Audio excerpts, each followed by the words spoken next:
রং বেরং কথায় আমার গল্পের বৈঠকে আপনাদের সকলকে সাদর আমন্ত্রণ। আশা করি আপনারা সবাই ভালো আছেন।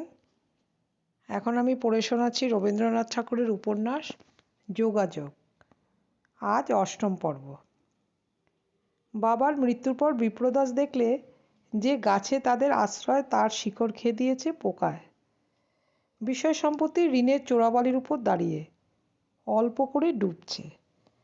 ক্রিয়াকর্ম সংক্ষেপে ও চালচলন খাটো না করলে উপায় নেই। কুমুর বিয়ে নিয়েও কেবলই প্রশ্ন আসে, তার উত্তর দিতে মুখে বাধে। শেষকালে নুরনগর থেকে বাসা তুলতে হলো। কলকাতায় বাগবাজারের দিকে একটা বাড়িতে এসে উঠল। পুরনো বাড়িতে কুমুদিনীর একটা প্রাণময় পরিমণ্ডল ছিল। চারিদিকে ফুল ফল, গোয়ালঘর, পুজো বাড়ি, শস্যক্ষেত, মানুষজন। অন্তঃপুরের বাগানে ফুল তুলেছে, সাজি ভরেছে, নুন লঙ্কা ধনেপাতার সঙ্গে কাঁচা কুল মিশিয়ে অপথ্য করেছে। চালতা পেরেছে, বৈশাখ জ্যৈষ্ঠের ঝড়ে আমবাগানে আম কুড়িয়েছে। বাগানের পূর্ব প্রান্তে ঢেঁকিশাল, সেখানে লাড়ুকোটা প্রভৃতি উপলক্ষে মেয়েদের কোলাহলে তারও অল্প কিছু অংশ ছিল।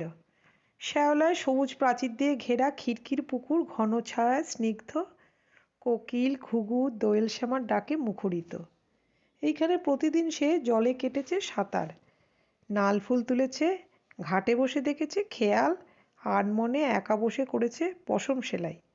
ঋতুতে ঋতুতে মাসে মাসে প্রকৃতির উৎসবের সঙ্গে মানুষের এক একটি পরব বাঁধা। অক্ষয় তৃতীয়া থেকে দোলযাত্রা, বাসন্তী পুজো পর্যন্ত কত কি! মানুষে প্রকৃতিতে হাত মিলিয়ে সমস্ত বছরটিকে যেন নানা কারুশিল্পে বুনে তুলেছে। সবই যে সুন্দর, সবই যে সুখের তা নয়। মাছের ভাগ, পুজোর পার্বণী, কর্ত্রীর পক্ষপাত, ছেলেদের কলহে স্ব ছেলের পক্ষ সমর্থন প্রভৃতি নিয়ে নীরবে ঈর্ষা বা তারস্বরে অভিযোগ, কানে কানে পরচর্চা বা মুক্ত কণ্ঠে অপবাদ ঘোষণা, এ সমস্ত প্রচুর পরিমাণেই আছে।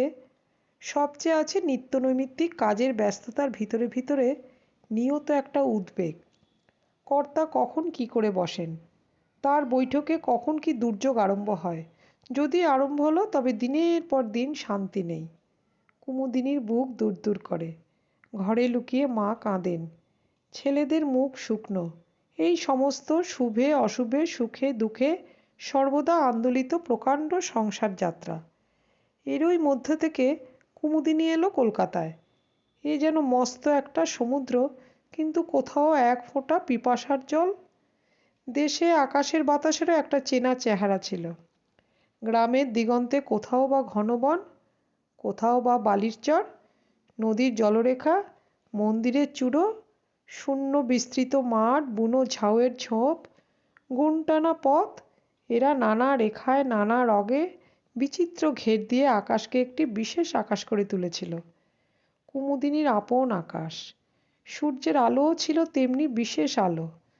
দিঘিতে, শস্যক্ষেতে, বেতের ঝাড়ে, জেলে নৌকোর খয়েরি রঙের পালে, বাঁশঝাড়ের কচি ডালের চিকন পাতায়, কাঁঠাল গাছের মসৃণ ঘন সবুজে, ওপারের বালুতটের ফ্যাকাশে হলদে, সমস্তর সঙ্গে নানাভাবে মিশিয়ে সেই আলো একটি চিরপরিচিত রূপ পেয়েছিল। কলকাতার এইসব অপরিচিত বাড়ির ছাদে দেয়ালে কঠিন অনম্র রেখার আঘাতে নানাখানা হয়ে সেই চিরদিনের আকাশ আলো তাকে বেগানা লোকের মতো কড়া চোখে দেখে। এখানকার দেবতাও তাকে একঘরে করেছে।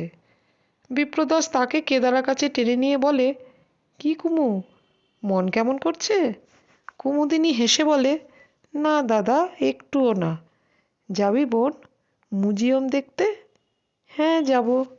এত বেশি উৎসাহের সঙ্গে বলে যে বিপ্রদাস যদি পুরুষ মানুষ না হতো তবে বুঝতে পারত যে এটা স্বাভাবিক নয়। মিউজিয়ামে না যেতে হলেই সে বাঁচে। বাইরের লোকের ভিড়ের মধ্যে বেরোনো অভ্যেস নেই বলে জনসমাগমে যেতে তার সংকোচের অন্ত নেই। হাত পা ঠান্ডা হয়ে যায়, চোখ যে ভালো করে দেখতেই পারে না। বিপ্রদাস তাকে দাবা খেলা শেখালে। নিজে অসামান্য খেলোয়াড়, কুমুর কাঁচা খেলা নিয়ে তার আমোদ লাগে। শেষকালে নিয়মিত খেলতে খেলতে কুমুর এতটা হাত পাকল যে বিপ্রদাসকে সাবধানে খেলতে হয়। কলকাতায় কুমুর সমবয়সী মেয়ে সঙ্গিনী না থাকাতে এই দুই ভাই বোন যেন দুই ভাইয়ের মতো হয়ে উঠেছে। সংস্কৃত সাহিত্যে বিপ্রদাসের বড় অনুরাগ। কুমু এক মনে তার কাছ থেকে ব্যাকরণ শিখেছে। যখন কুমারসম্ভব পড়লে তখন থেকে শিব পূজায় সে শিবকে দেখতে পেলে, সেই মহাতপস্বী যিনি তপস্বিনী উমার পরম তপস্যার ধন। কুমারীর ধ্যানে তার ভাবিপতি পবিত্রতার দৈবজ্যোতিতে উদ্ভাসিত হয়ে দেখা দিলে। বিপ্রদাসের ফটোগ্রাফ তোলার শখ, কুমুও তাই শিখে নিলে। ওরা কেউ বা নেয় ছবি, কেউ বা সেটাকে ফুটিয়ে তোলে। বন্ধুকে বিপ্রদাসের হাত পাকা। পার্বণ উপলক্ষে দেশে যখন যায়, খিড়কির পুকুরের ডাব, বেলের খোলা, আখরোট প্রভৃতি ভাসিয়ে দিয়ে পিস্তল অভ্যাস করে। কুমুকে ডাকে, আয় না কুমু, দেখ না চেষ্টা করে। যে কোনো বিষয়েই তার দাদার রুচি, সে সমস্তকেই বহু যত্নে কুমু আপনার করে নিয়েছে। দাদার কাজে এসরাজ শিখে শেষে ওর হাত এমন হলো যে দাদা বলে, আমি হার মানলুম।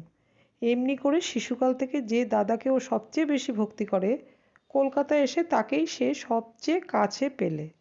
কলকাতায় আসা সার্থক হলো। কুমু স্বভাবতই মনের মধ্যে একলা। পর্বতবাসিনী উমার মতোই ও যেন এক কল্প তপবনে বাস করে, মানস সরোবরের কূলে। এই রকম জন্ম একলা মানুষদের জন্য দরকার মুক্ত আকাশ, বিস্তৃত নির্জনতা এবং তারই মধ্যে এমন একজন কেউ যাকে নিজের সমস্ত মন প্রাণ দিয়ে ভক্তি করতে পারে। নিকটের সংসার থেকে এই দূরবর্তীতা মেয়েদের স্বভাবসিদ্ধ নয় বলে মেয়েরা এটা একেবারেই পছন্দ করে না। তারা এটাকে হয় অহংকার, নয় হৃদয়হীনতা বলে মনে করে। তাই দেশে থাকতেও সঙ্গিনীদের মহলে কুমুদিনীর বন্ধুত্ব জমে ওঠেনি। পিতা বর্তমানেই বিপ্রদাসের বিবাহ প্রায় ঠিক। এমন সময় গায়ে হলুদের দিন দুই আগেই কনেটি জ্বরবিকারে মারা গেল। তখন ভাটপাড়ায় বিপ্রদাসের কুষ্টি গণনায় বেরোলো বিবাহস্থানীয় দুগ্রহের ভোগক্ষয় হতে দেরি আছে। বিবাহ চাপা পড়ল। ইতিমধ্যে ঘটল পিতার মৃত্যু। তারপর থেকে ঘটকালি প্রশ্রয় পাবার মতো অনুকূল সময় বিপ্রদাসের ঘরে এলো না। ঘটক একদা মস্ত একটা মোটাপনের আশা দেখালে, তাতে হলো উল্টো ফল। কম্পিত হস্তে হুঁকোটি দেয়ালের গায়ে ঠেকিয়ে সেদিন অত্যন্ত দ্রুতপদেই ঘটককে রাস্তায় বেরিয়ে পড়তে হয়েছিল।